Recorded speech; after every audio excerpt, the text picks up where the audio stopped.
It's Late Night Movies with Rob and Zack. This is a podcast about cinematic oddities where we discuss any media that is too bizarre, abnormal, or off-kilter for contemporary audiences. Occasionally, these projects gel. Most times, they crash hard into the realm of obscurity. Join us as we delve into the cult classic Swamp. I'm Zack. And I'm Rob. And here on Cinemodities, once again, we have a first. This first, though, is the end of a series. So, our Dean Norris series, for all of our dedicated fans out there, and Mr. Norris himself, who is seeing how we are going to place his life in a grander scheme of things at this end of this episode, we are wrapping it up. And so something that I think Zack and I have discussed and we think we're going to do is on these wrap-ups of series, we're going to talk about something that is a part of the series, of course, but is a little shorter. So we will have some media to analyze for you, and then we are going to put that in the bigger context of the series as a whole. And so today, on our Dean Norris wrap-up, we are talking about something that Dean Norris was in twice. An animated show that I gotta say is the cutest shit. Is this not the cutest shit, Zack? What do you think? I wouldn't say it's the cutest, but definitely it's fun. It's so cute. It's adorable. And that takes a lot for me to say that, you know? So what we are talking about today is Sofia the First, or as Zack and I have come to call it in some capacity, Abigail the Second. Or just before we recorded this, what was it? Karen the Third. Karen the Third. So we have a few different names for it, but it is indeed Sofia the First, which Dean Norris provided a voice for. This is an animated series on the is it the Disney Channel, or do they call it something else? Disney Junior. I watched it on Netflix. That's where I was able to find it.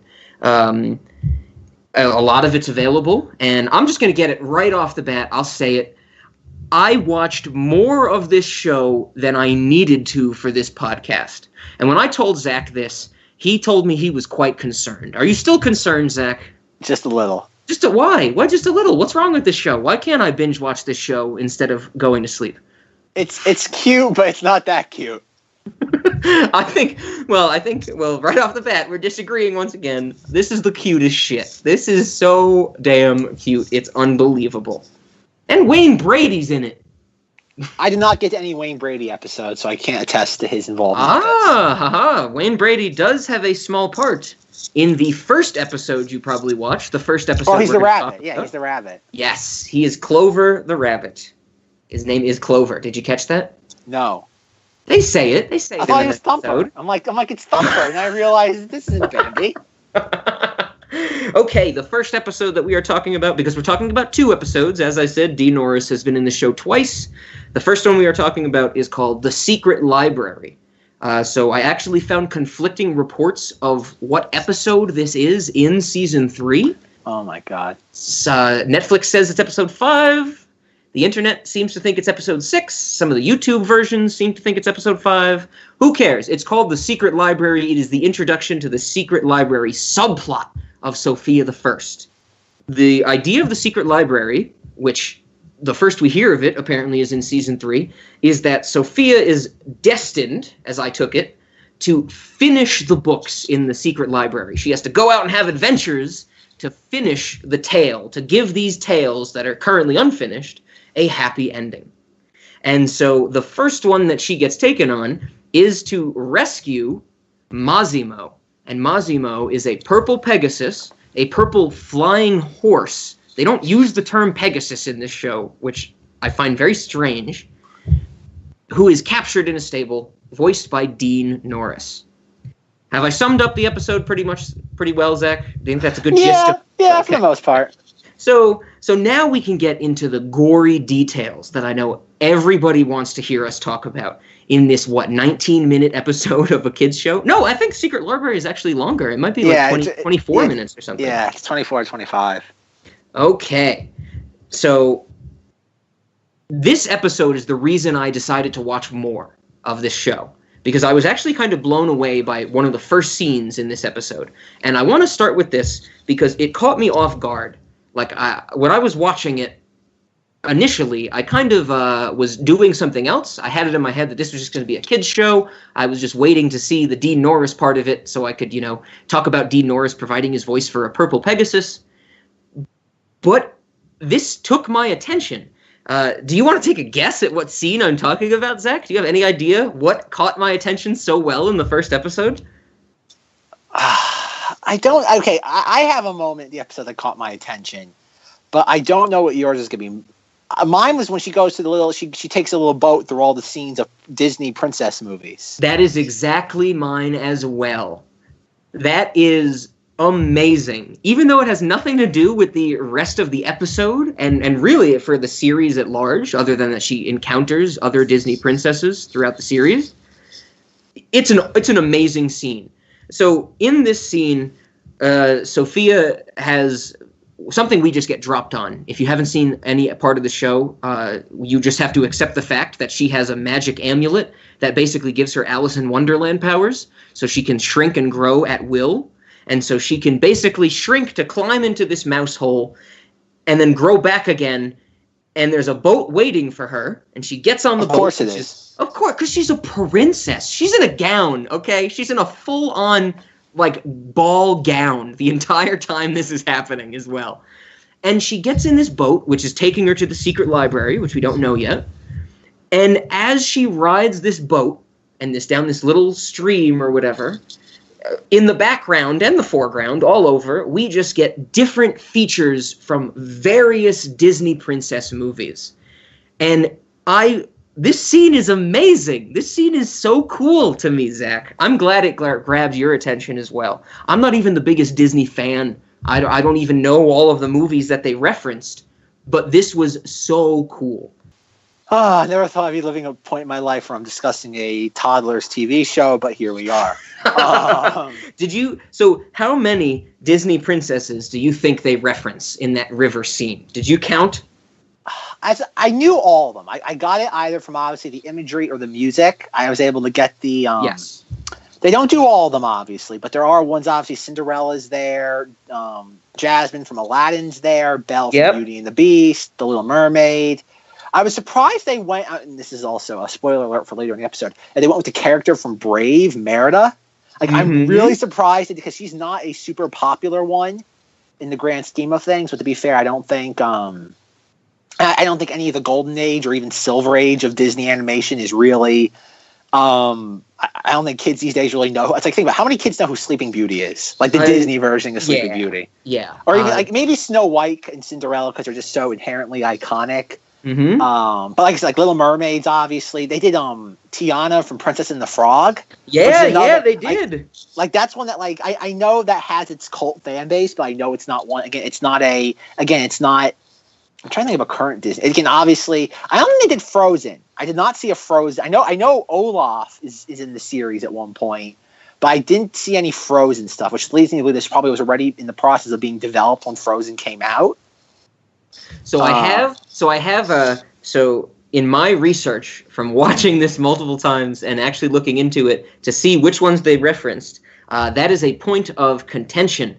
Did they reference Frozen or not? Because as far as everyone's concerned, there is a scene at the very end when she's about to get off the boat where they do have some wind blow some ice by, and they do it in a very kind of similar fashion to Frozen, but there is no major reference as they do for the others. There are 3 others that you have not listed. Do you want to take a guess at what they are? You've missed 3 that they actually give visual imagery for. Tangled? Yes, 2 left. Zach is so upset. Cheating. 1 left. Oh, you're cheating! Zach is breaking my heart right here. I don't know. I don't know. I can't. Okay, obviously I did Aladdin. There's one more. There's one more. Pocahontas. I was surprised at Pocahontas because I know that's one that people don't think about anymore. I was too. But they did the whole cliff. Oh, Mulan. Mulan. Yes. Mulan I get because I know that's still insanely popular. Oh yeah. Mulan is in Kingdom Hearts 2. So, Kingdom Hearts 2 came out well after Mulan, and people loved it. That was well received. So was Sleeping Beauty, but Beast was in the first game. Anyway, yes, this scene is amazing. I just wanted to say that because it has nothing to do with the episode as a whole. It has nothing to do with Dean Norris. but it is so cool. I've said it before. I love things from different perspectives. I love references, subtle or not, that are done in interesting ways. And this kind of just being sprinkled in as an intro to this episode, I really enjoyed. And it made me respect this show more than Zack thinks I should, it seems. No, like I said, it's a cute little show. Like the first episode, I don't know. Obviously, I think we're doing one episode at a time. Yes, I was kind of like, We need to tell Dean Norris's story. Yes, of Maximo, the purple Pegasus.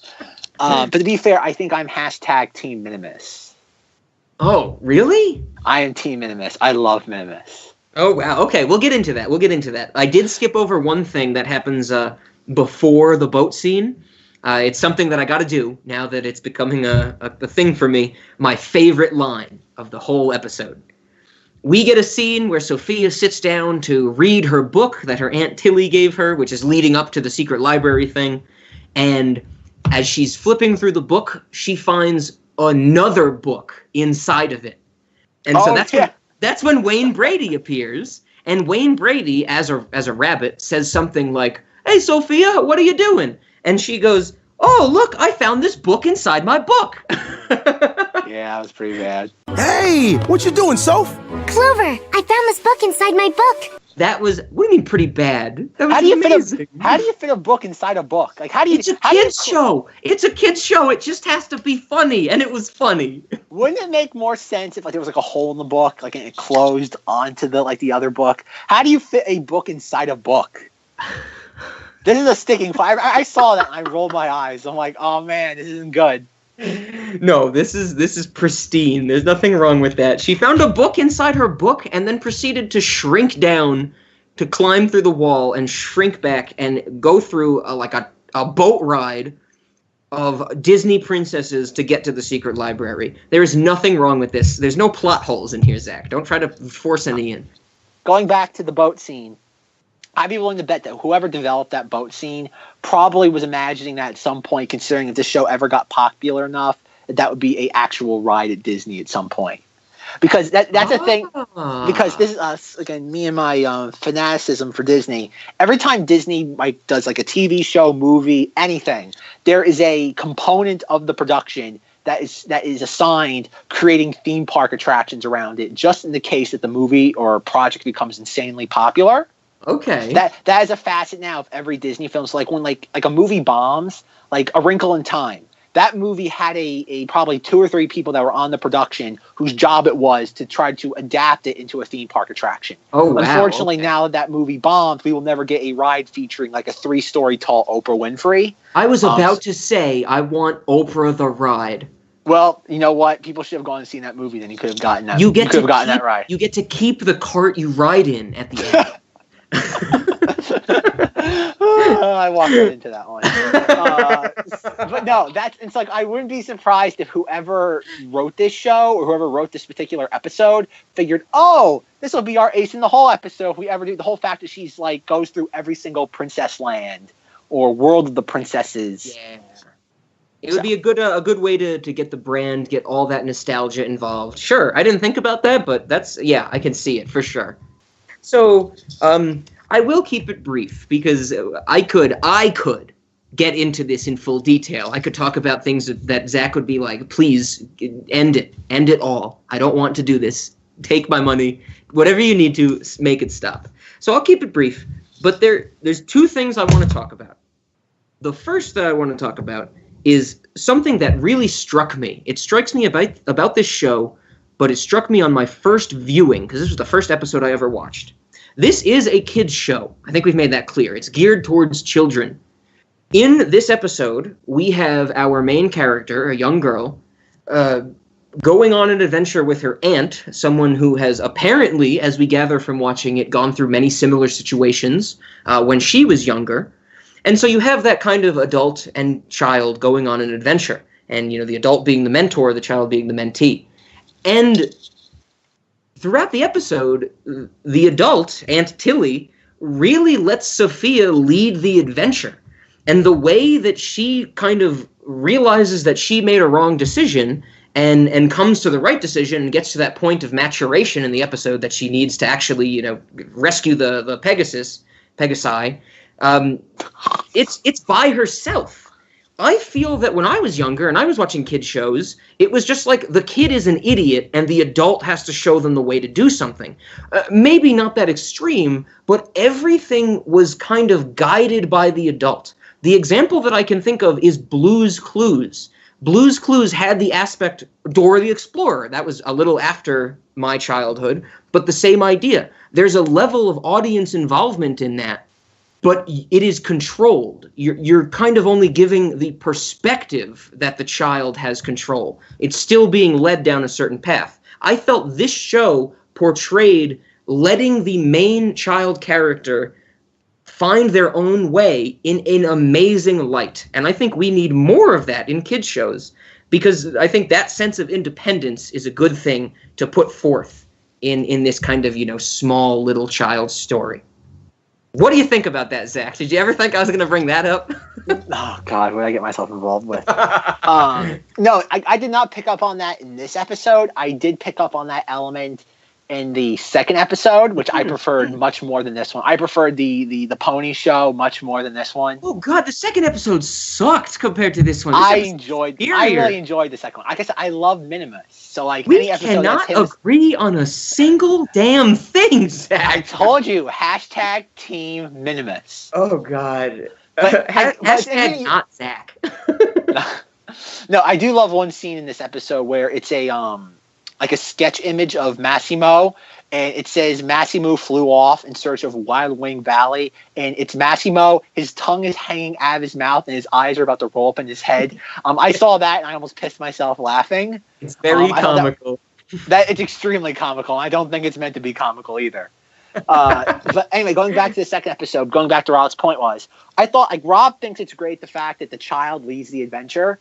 One thing that I did not like, which kind of pertains to that in the second episode, is Minimus's parents are there, and Mrs. parents is like, honey, I don't want you to hurt yourself. I don't want you flying. And he's like, okay, Mom. And Sophia's like, F that bitch. You do you, Minimus. And he's like, okay, Sophia. What in the world were you doing flying so high? Sophia and I are practicing for the amateur contest. Mrs. Gemini, he's really good at this. Sweetheart, you're adorable, but this is a family matter. Don't let anyone tell you what you can or cannot be. If you want to fly stunts, fly stunts. Maz is right, Minimus. You're a new horse now. Remember? You know what? You're right. And it's like, you shouldn't be you should not be teaching kids at 5 years old that when their parents say don't do something, it's unsafe. Do it anyway. Like, it's like your parents say no, your peers say yes.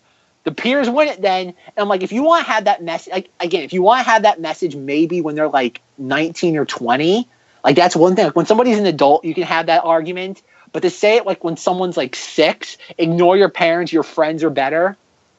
I don't like that. Okay. I disagree with you. I think we shouldn't have that message completely. It shouldn't be bashing you over the head. I don't think either of these episodes did that.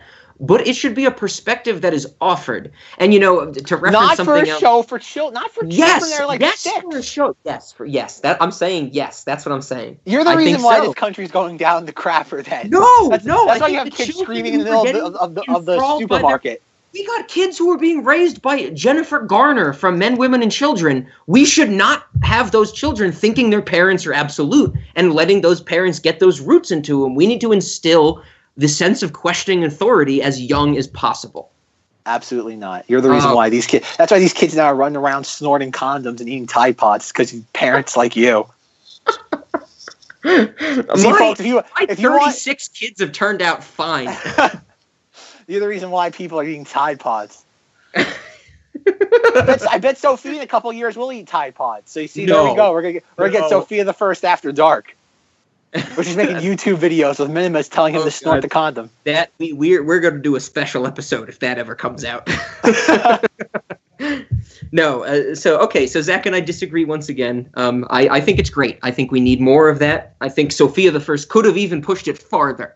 But I see what you're saying. The second episode did have that kind of conflict with the parents. But they make it very clear, I think, that the parents are in the wrong. Like, yes, a parent can say, don't do this. I don't want you to do this for X, Y, Z reasons. But the parent can still be completely wrong. But not as a child. Like Minimus is supposed. Okay, we're gonna argue the ages of the fictional Purple Pegasi, but like Minimus, like they say numerous times that Minimus went off on his own. So like he's not a child anymore living at home. So like when he like that's the weird thing with this show. It's like, oh yes, Minimus's parents are over. Like his mother is anyway. The father is a complete beta male. I'm not amazed, but like he is a complete just. Clearly, he does not wear the pants in that relationship. Minnie, you're not built for speed or heights, Telemargus. Yes, dear. What your mother said. Oh, I think he has like 3 different words to say the whole episode. Well, that too. But like, it's the whole idea of Minimus is like went out on his own. Like so he's not a child. Mm-hmm. But for the whole idea, like the whole point of that episode being, you do you. And again, like I said, if this was a show meant for like teenagers, I'd still have a problem with it. But like, okay, I get it. But to be telling 6-year-olds parents are not correct, your friends are, is why you have the horrible things that kids do these days. No. See, I agree with that. But I did not see this episode, the second one, Best in Air show, and like we said it, season 3, episode 17 or 16, depending on what you're looking at. I don't think the episode portrayed it as parents are wrong, friends are right. I think the episode did a good balance because there are multiple scenes where Minimus goes back and forth. Like he hears something from his parents, agrees with them. Hears something from Sofia, agrees with them. Hears something from Massimo, agrees with him. I think it's more about the idea that there are differing perspectives rather than it's just, no, parents are wrong and children and your friends are right. But he acts... He agrees with his mother, but he acts on Sofia's words. Because but I think that's a big part of the episode, that the parents are wrong. He isn't a child anymore. He's being treated like a child. I don't, like I said, though, if you're trying to make, again, yes, but the kids watching this, they're not, again, Minimus is a purple Pegasus. Only you and I are arguing over what his age could be. It's that idea, is that you shouldn't, if you want to make this appropriate for kids, you should have, his mother should go over to him and say, Minimus, you can't do this. And then Sofia says, Minimus, if you feel this impassioned about it, you should tell your mother and explain to her how you're heeding her words of wisdom and you're applying them and making sure that you're able to do what you love and you've learned lessons from your past. Not just you do you. It's like, and that's what bothers me, because like I am looking at this, like I can't watch this like Rob is, and like, isn't this great? You have a purple Pegasus and they're talking to each other and it sounds like Dean Norris. I'm looking at this going, oh dear Lord, a 6-year-old is watching this and this is what they're pulling away from it. And even worse, this probably went, like much like Men, Women, and Children, this went past probably like 30 or 40 levels of committee who had to approve it. Everyone said, this is a great idea, let's run with it. And like I said, this is the why people are eating Tide Pods. Like, there should be Sofia the First flavored Tide Pods that you get along with this episode. So like they're Maximo flavored. You are jumping the gun with your snack ideas, Zach. But okay. Yes, you know what? That's my problem. So I look at this with a little too much of a real world flair to it. Yes, I agree with. I agree that you believe in your point of view. I'll put it that way. Oh, I'm glad you can agree with me believing what I'm saying. Yes, and I acknowledge your point of view, but I just don't think I didn't get that. I think this is something that I would have benefited from as a child. I think that I needed to hear this. I think that my 36 children need to hear this. 38, whatever I said before. I thought you had 5 children. Hey man, I got 5 kids to feed. Okay, Zach, you win that one. You didn't have me in the right mindset. You win that one. We're talking about Disney princesses and nothing with 3 boobs. Oh, well, now imagine if Massimo had that, and then we really have something to talk about. Previously, I said I had 2 things I wanted to talk about. One of them was my appreciation for how this handles the messages in its kids' show, which we disagree on. The second thing is voice acting. I should be asking you, do you know who voices all of these characters? Because honestly, once again, just like in Star Wars The Clone Wars, when I sat down to watch these episodes, my mind was blown, and I found that some of my favorite voice actors have minor roles in these episodes. So, do you want me to just go on the whole spiel? I know who voices everybody. Or do you want to finish your question first? Please stop. No, I did some of this stuff. Like I knew Wayne Brady. I did not know that one of the guys from Modern Family did the voice of Minimus. I just learned that. I do know Eric Stone Street. Sure, whatever. He plays Cameron Tucker on Modern Family. Zach does not approve. Zach has busted out the battery acid spritz bottle yet again. I need to be a Foley artist for an afternoon and record the sound of a spritz bottle. Oh man, I think battery acid coming out of a spritz bottle sounds slightly different than water, so you'd actually have to. Well, you know what? The audience is just have to use their imagination for that one. No, use your actual. I know you don't want to waste battery acid. It's time consuming for you to harvest, but you could. It's better to use the real sound. Let's stay true to ourselves, Zach. I'll let you work on that. After I'm done throwing dry ice into a bucket in my driveway, I'll get right on hard. Yes, Zach has many ways to punish me. So I do want to mention one of the things that I did not know until I did my research into voice acting. Ariel Winter, she is the voice of Mog the Moogle in a few Final Fantasy games.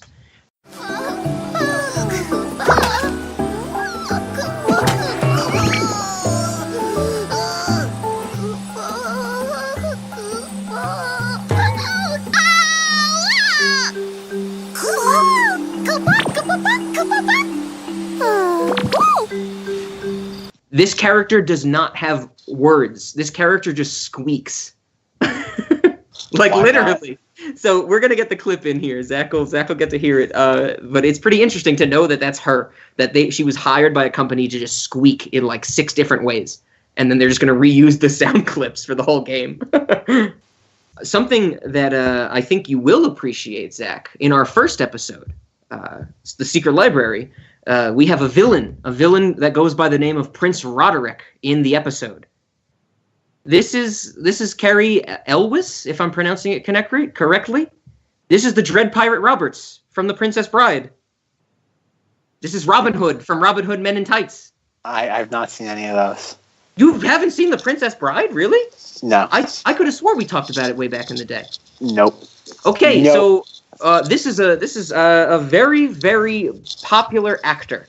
Robin Hood Men in Tights is a Mel Brooks movie, of course. I think that's where most people know him. I know. I am aware of these movies. Yes. I was very surprised. I did not pick out that it was him. I'm well aware of his stuff. He has been in episodes of Zvu, Law & Order Zvu, Zach, so I'm a fan of his. I'm a fan of all the Zvu people. But this was him in Sofia the First. I didn't know. I have a question for you, Zach. Do you know who Allegra was in the first episode that we watched of Sofia the First? I'm pretty sure that's medication. Allegra with an E, not an A at the start. Oh, well, now you've thrown me off completely. No, I do not know who voiced Allegra. It was no, not who voiced Allegra, but who the character Allegra was. Right. She is the voice, Gray Delisle, that's the actress's name. She is the voice of Vicky from The Fairly Odd Parents. She is the voice of Mandy. Vicky. Yeah, she's the voice of Mandy from The Grim Adventures of Billy and Mandy. And here we go, Zach. She is the voice of Ventress from Star Wars The Clone Wars. We have a connection to a movie we actually agree on. Bring it back full circle. Full, I don't know, maybe like full oval or something with the detours we've taken. Full amoeboid. But yes, the same person who voiced Ventress has two lines in Sofia the First, an episode of Sofia the First.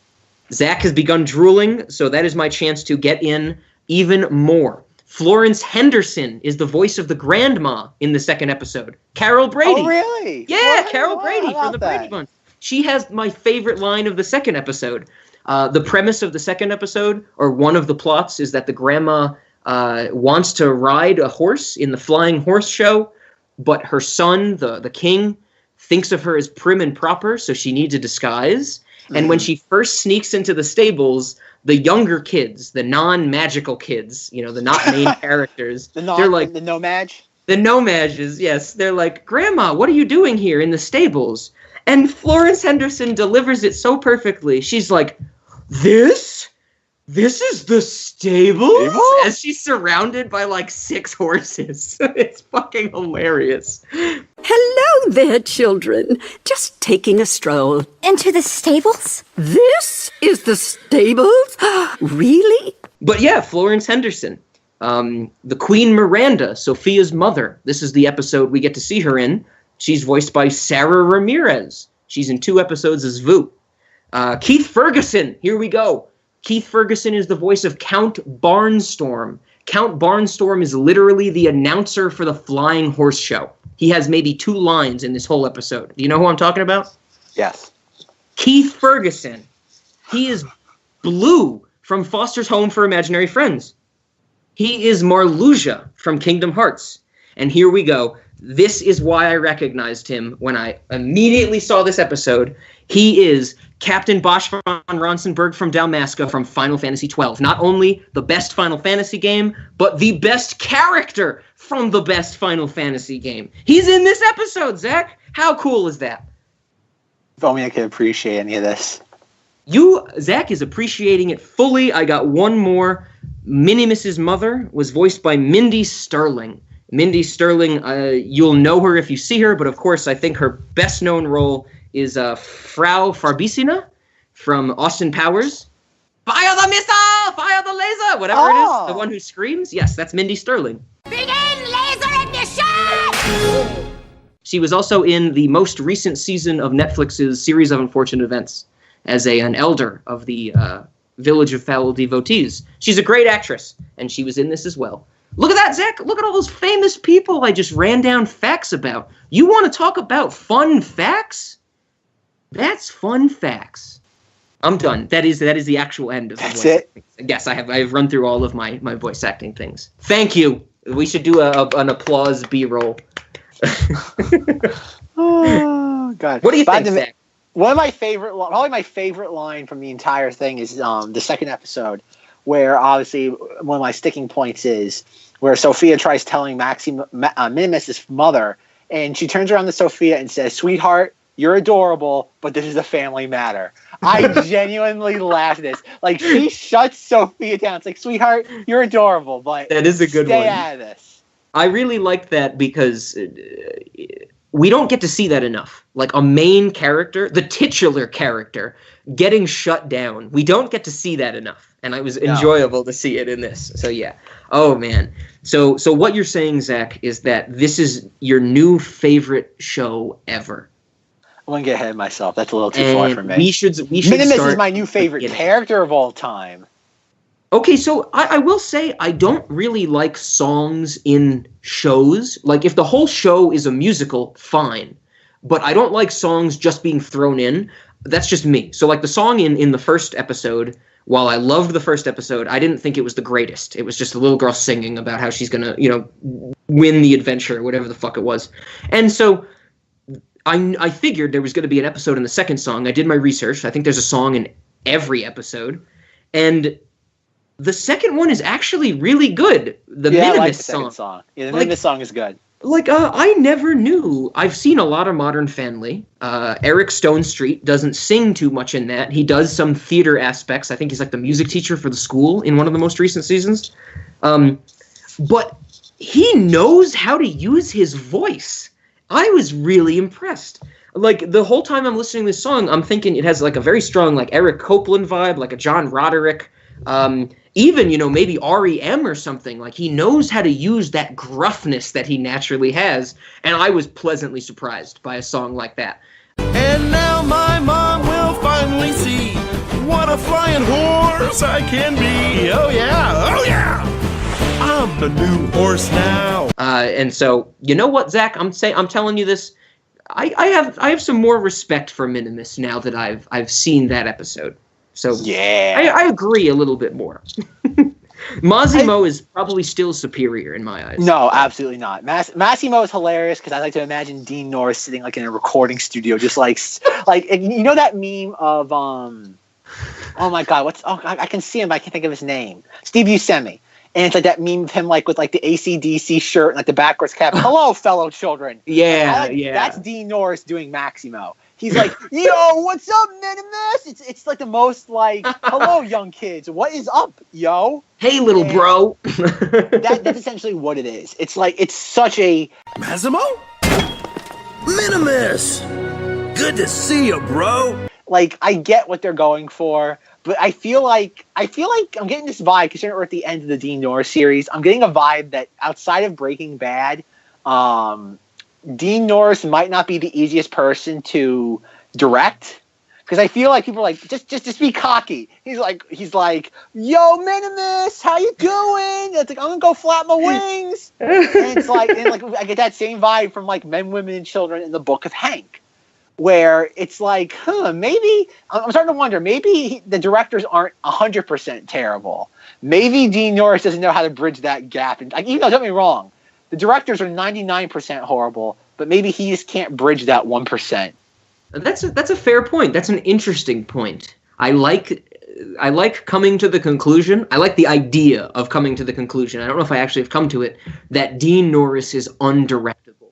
That he is just an unstoppable force of Dean Norris, just trying to live his life. I could get behind that. But yeah, so I at the end of this, I definitely want a Minimus plush. Ooh, okay. I would get the Massimo plush for sure. They don't make those. They don't make bad toys. Own. I would make my own with the tongue hanging out and the eyes freaking. Whoa! If they had a toy of the one with the like eyes rolling back into his head and his tongue hanging out, that might be an exception. I'm gonna make that, Zach, and I'm only gonna make one, and I'm never gonna let you see it. Aww. Oh man. Okay. So, one other thing that I want to point out that I didn't like about the second episode, which is very heavily kind of centered around the Pegasi, the flying horses, as they call them. There's a scene where one of the little kids, one of the Nomages, the non-main characters, they're like talking about a Pegasus. And when he's like giving it to the grandma, I'm like, this is the horse you should ride for when you participate in the amateur contest. And he's like, this horse can jump over anything. Windfall. He's really fast and he'll jump over anything. It has wings. Who cares what it can jump over? Like, that is the stupidest line. Like, clearly the writer was just like, fuck it, this is a kid's show. The horse with, of course the horse with wings can jump over anything.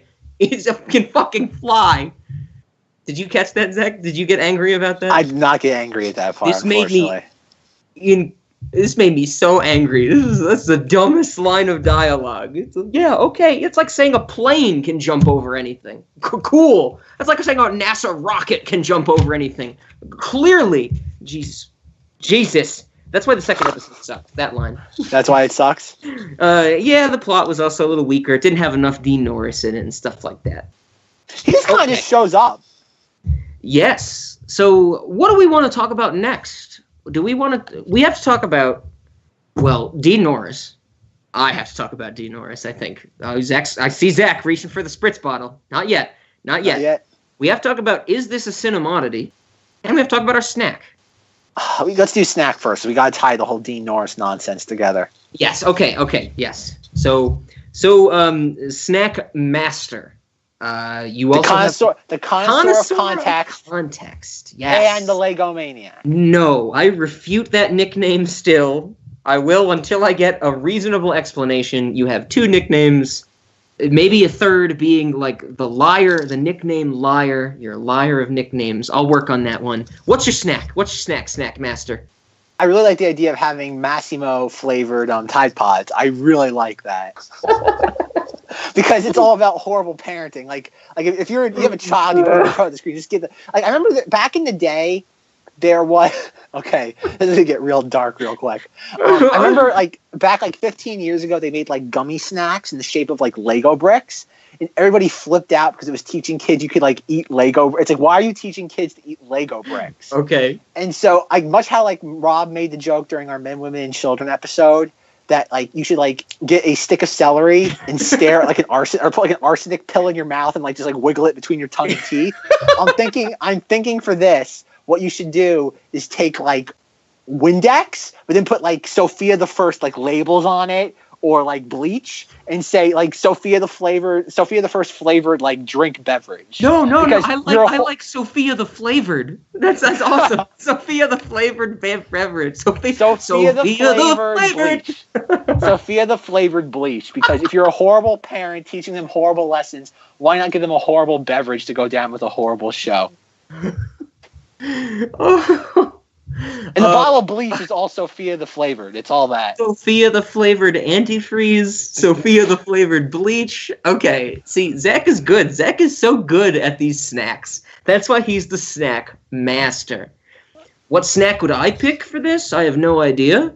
I think that if you're going to eat a snack, you should probably eat horse. If you have your chance to get horse meat, if you can eat horse meat while you're watching 2 episodes that are about horses, that's pretty cool. That's what I would recommend in this scenario. Horse meat or Pegasus meat? Oh my God! If you can get Pegasus meat, hit me up on Twitter and we'll sit down and do an episode on how it tastes. I would love to try Pegasus meat. Are you saying you have Pegasus meat, Zach? Is that what you're saying? I might know a guy. You might? What do you mean you might? I might know a guy. Is might in quotations because we're recording? And the might... Good. I think we got some good snacks right there. Those are some good, actual, real-world snacks our fans can eat. I like it. Cinemodities status. Is that where we want to go next? All of Dean Norris or just... No, just this one. I would like to talk about this one because we did choose to discuss it. We haven't said why we chose to discuss an animated thing.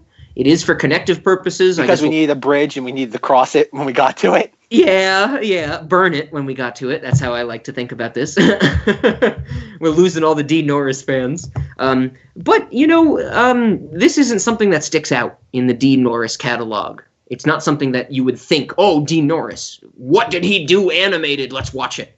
But I think it applies to our filter. I think so. Does it deserve the status of Cinemoddity? This is a little different. I'm not really sure how to approach it. We did watch 2 episodes of this. Do we group them together? Do we talk about them separately? I think it's just group them together. Group them together? If we're grouping them together, I'm going to have to say no. I don't think this is a Cinemoddity. I think this is a kid's show. I think it's a kid's show moving in the direction that I want kids' shows to go in, but it's not really odd in any way. I don't know if it's a Cinemoddity. Oh, God. But okay. I'm going to say anything that makes me genuinely laugh at it, like the Maximo with his tongue hanging out and his eyes rolling back into his head. That's Cinemodities territory. There's not enough of it there. It's not consistent enough for it there. But it definitely that image, and it comes out of nowhere and it disappears just as quickly. It flirts with that title. Okay, I like that. That it flirts with it. That's cool. It's flirting with the status of Cinemodities. Can I say it this time, Zach? Can I say it this time? Cue the X-Files music. Is it on? I can't hear it. You're the only one that can hear it. It's at like 12 right now. Nobody can hear anybody. It's just blaring. Oh, it's blaring. Okay. So, we have to talk about this. We are going to talk about Dean Norris movies and series in terms of late night. We are going to get to that. But I mentioned it in previous episodes. I'm going to give you my beliefs, my belief system, which is probably 98% factual. I'm a little more confident than I was last time. But here's the thing. The 2 episodes that Zach and I watched of Sofia the first involves Dean Norris's character as a purple Pegasus being captured by the Prince Roderick, the bad prince. At the end of the episode, they free him and he gets to Wild Wing Valley, which is the promised land of the Pegasuses. In the second episode, we get to hear Dean Norris say the line that the only thing he leaves the valley for is his parents' flying horse show. That's what his parents do. They travel and they put on this show because apparently they're great flying horses. So here we go. I've said it before, but remember, Book of Henry. That's kind of where we start. I've said it before. That's where we begin. Okay, Dean Norris has ended up in that situation. We don't know his motivations. I think that's kind of our beginning. Dean Norris is abusing his stepdaughter. He gets caught. He fakes his own death. He's got to get out of there. He was the police commissioner. And all of his fail-safes fell through. He was getting caught. He had to fake his death and get out of there. You know where he went, Zach? He went to the land of Enchantia. That's where Sophia the First takes place. If our audience, Zack didn't know. I was going to say if our audience didn't know.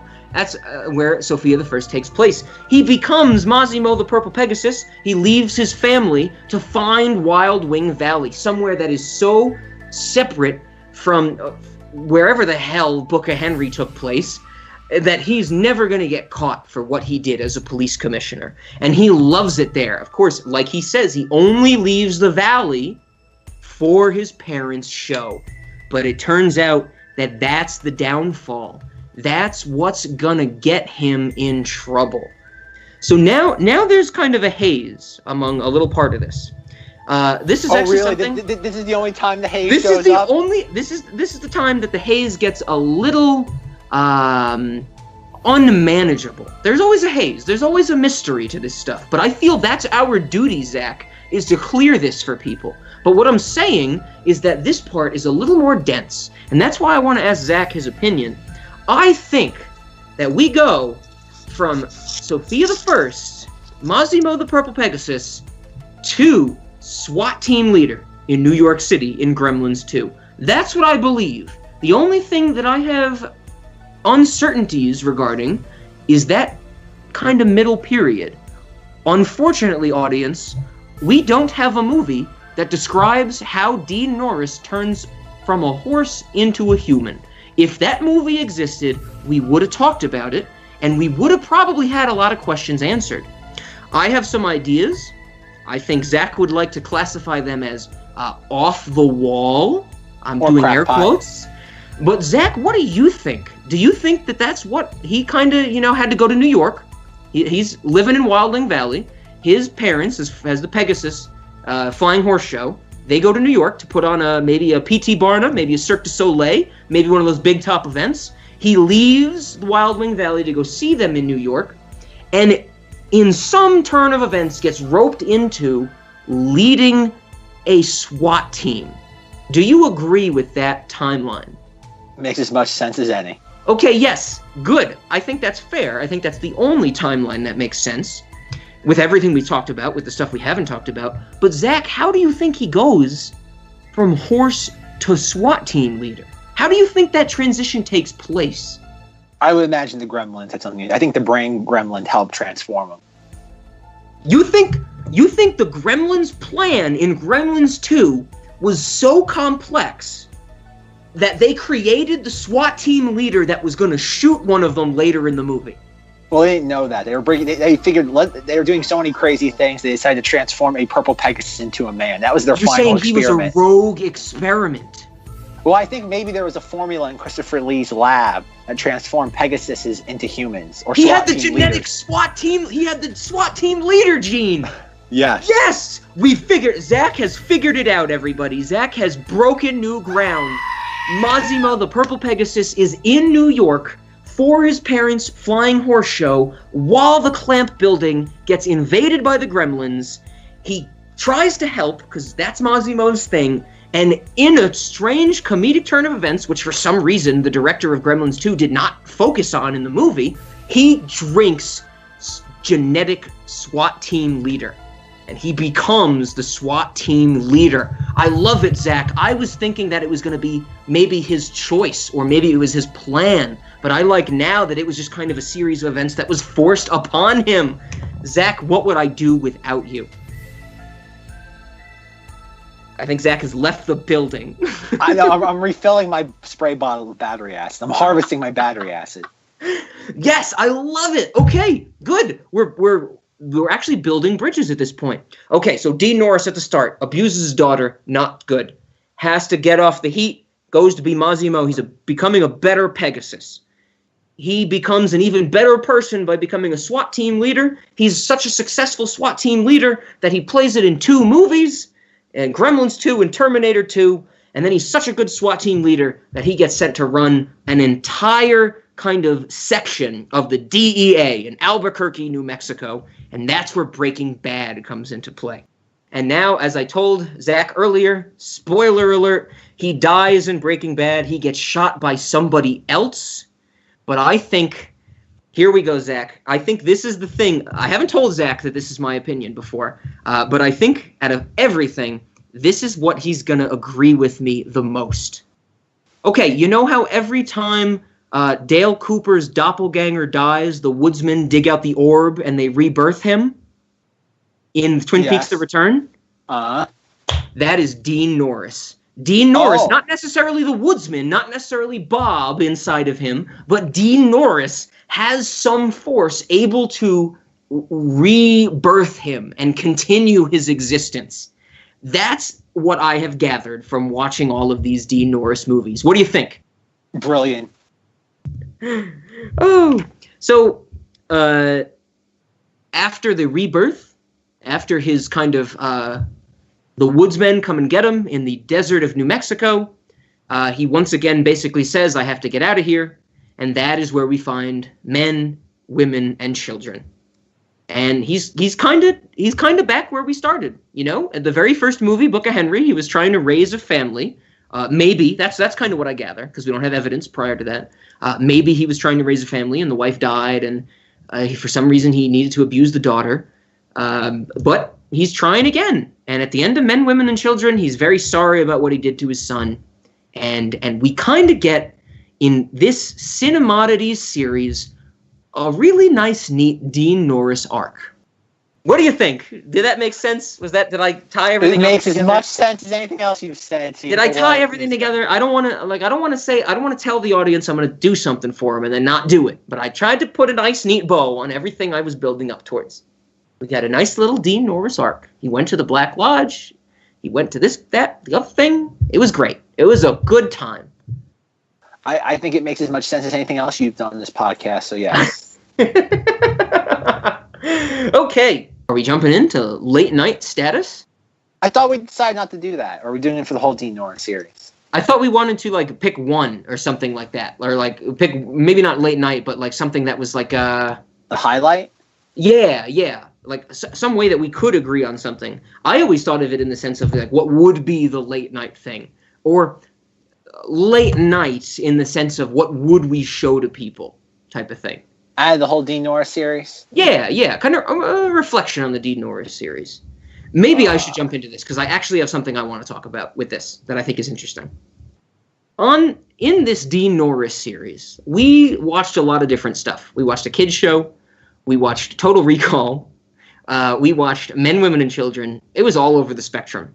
And something that Zack and I found out about as we watched these things and tried to answer the question of late night movies, if it deserved a spot on this list, that we disagree to some extent. To some extent on what belongs on this list, what you would show to other people, what you should appreciate, and things like that. And I think that we had a really important kind of juxtaposition. There was one episode where we talked about Men, Women, and Children. And in Men, Women, and Children, I said it was terrible. It shouldn't exist. It was a bad created object. I'm against that movie. And Zack was like, no, it's so weird. It's so strange. I can't believe they did this, that, the other thing. Nobody said no. Not the next episode, but later on, we talked about Season 2, Episode 2 of Breaking Bad, where basically the tables were turned. Of course, we didn't have the opinions. I didn't think... Zack didn't think this episode of Breaking Bad should be thrown out completely, but I was the one who was coming at this from, this is so weird, this is so strange, how do you not think this is strange? And I think this is really interesting. This gets to the bottom, or kind of the foundation, of what Zack and I are looking for in movies that we are absolutely ecstatic about. When I watch Grilled, the episode of Breaking Bad, I think to myself, oh my God, I cannot believe that the writers made the decision to take the highest rated AMC show in its first season ever at that point and decide to make a character just use a bell to communicate. I found that unbelievably strange. Zack didn't. Go back to Men, Women, and Children. Zack is baffled by the fact that they had an Oscar winner say the line, I would fuck her if I could find the hole. But to me, that's not crazy. That is zero crazy to me. The dude in the fucking wheelchair with a bell is infinitely crazier than an Oscar winner saying a vulgar line. And this point comes up because I recently listened to our Men, Women, and Children episode again. I brought myself to remember that movie existing. And it really made me realize that we have very similar beliefs to a different set of things. Does that make sense to you, Zach? This is the first time I'm telling Zach this, so is that clear to some extent? I think it is, sir. Yes, and I find that interesting because while we can't agree, while we're probably going to do nothing but disagree from here on out, that's what makes it interesting. I'm a little more happy with the fact that, we don't need to make a decision. Something that's a late night movie for me and how I use a late night movie even might be different for Zach, but that disagreement is what is intriguing, that we have such similar ideas that manifest themselves in different ways. Great stuff. I'm giving the thumbs up for the audience out there. I'm giving the thumbs up at the microphone. Can you hear it? He's giving the thumbs up, folks. I can corroborate it. I don't know if you can hear my thumbs, but they're at the microphone. Now he's lying. Now they're down. So yeah, I thought that was really cool. I thought that that's my reflection on this Dean Norris series, that we learned something about ourselves, Zach.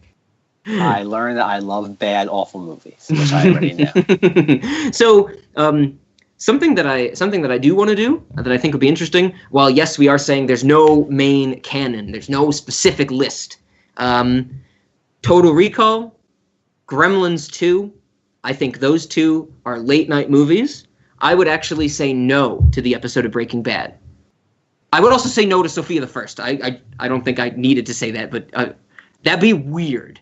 I think that'd be weird no matter who was with me. I'm like, hey, we're going to watch this show about Disney princesses. That would be weird. So I'm going to say no to that. I would argue and say that I think that would make Sofia the First eligible for that, because it's just so weird to air at that time. That's what I want to do. I want to bring people back to. I want to just massive amounts of people to fall out of an Uber into my apartment and start watching Sofia the First. That's what I want people to think of me. Definitely. Boom! There it is. There it is. That was sarcastic. No, I'm disagreeing with you. You're missing out. As I was watching the second episode, I'm like, you know what? I could see this being a late night movie. It's just weird enough. It's just like it's a purple Pegasus running around, and you have all this nonsense going on. Like it's goofy. Okay, so are we splitting on everything except Breaking Bad episode? You know what we're doing? There's a word now. Now there's buzzwords. We're gonna have non-buzzwords. Rob's not allowed to say the word split or any sort of conjugation of that word ever again. What if we talk about the M. Night Shyamalan movie? Yeah, I know. We can't talk about that. We know what we're taking split off the table. Rob likes the word split to the point where he just likes bringing it up. I would definitely put Book of. I guess I don't think there'll ever be a late night movie because as I learned the hard way with Men, Women, and Children. I think the only other person that's capable of liking that film in the same capacity that I do is Rob. I've looked online. There's nobody looking at Men, Women, and Children as like an ironic masterpiece. I think I think that's a table party of one for me, where nobody else looks. I think nobody talks about that movie. So I think I am alone in that. And in a weird way, I thought Rob was the only person that would be able to appreciate it that way, but I was unfortunately wrong. Book of Henry does have a reputation as being an insane modern movie. Gremlins 2, I think I could say Gremlins 2, yes and no. Depends on how you look at it, because it's a weird movie. Nobody going into that movie knows what they're getting into, especially after seeing the first Gremlins. Breaking Bad, I thought, was just straight up quality television. I didn't see anything weird in that, or nothing weirder than a show about a cancer victim trying to make crystal meth. Like you know what? That's firmly within that show's wheelhouse. And Sofia the First, it's cute. It's goofy. There's a purple Pegasus that wants to do dance, that likes to fly, and he has a singing number. It works. Like I said, no. I think 9/10 of the Dean Norris series belongs in the Cinemodities canon, or not canon, but 9/10. Okay. Yeah. Like I said, I think you could throw Breaking Bad in there because there are some little weird moments of that, but I think it's just more quality television as opposed to anything that's outright weird. That's fair. So even though Zach and I have differing opinions, and we're saying that's what makes things interesting. You know, if we were just yes men to each other, these episodes would be 15 minutes long each, probably. It's good stuff, but there is one thing we can agree on, and it is the fact that Dean Norris is a great actor. He's a gift to the world. He's given us all these great movies. He's played major to minor roles, and he's awesome. He's been in more stuff than we've talked about, and I'm glad that we've chosen him as an actor to focus on. He deserves it. Great job, Mr. Norris. So I have one last question for you, Zach. Last week, I think I told you that if you didn't think of a way to end the episode, I would never want to do another episode again. Have you thought of a way to end our episodes yet? Well, I did think of a different way to end the show last week. Yes, you did come up with the Gremlins song, but we can't do the Gremlins song again. I don't see why not.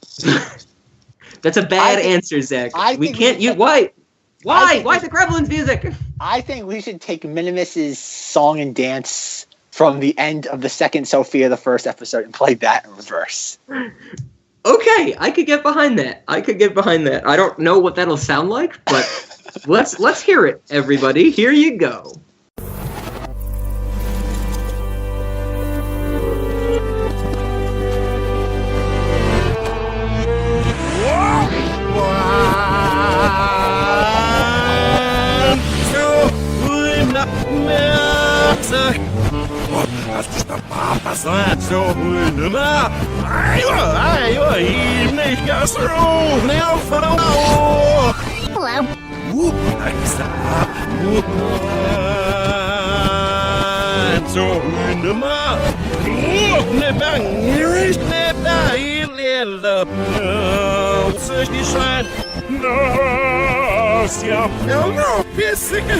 This moment, Iris one boy, Iris the trope not sacky, but author best in a one, yeah, that's Nestor Beck. Stroke the right, squat down the left young in room, no. Well, I figured what you can do is get like a pelican and like sew the wings onto like a horse, and boom, and you like dump it in like purple paint. Like it doesn't have to be purple. I would eat a Pegasus if it was another color. Well, purple makes it Sofia the Flavored, though. Sofia the Flavored is equivalent to purple paint? No, it's the combination of purple paint and pelican wings crudely stitched onto a horse. It's the whole package. We have begun to write a horror movie about some genetic experiment that we want to just create so we can eat while we watch a kid. There's no experimentation. You're just sewing the wings on. There's no mutation. Like literally. Okay. Well, see, Zach, I'm trying to give you the benefit of the doubt. I just don't want to sew wings onto something. I want to actually breed a creature that we. You want to create a genetic monstrosity. I want to do things right. That's what I'm saying. I want to do things right. Maybe that's the series finale of Sofia the First. Maybe she creates like this weird thing. Like she puts Minimus in like she tries to like genetically deconstruct Minimus. That would be cool. I could get behind that. It's kind of like David Cronenberg. David Cronenberg, Sofia the First. Sofia deconstructs Minimus. Oh, Sofia the Flavored deconstructed.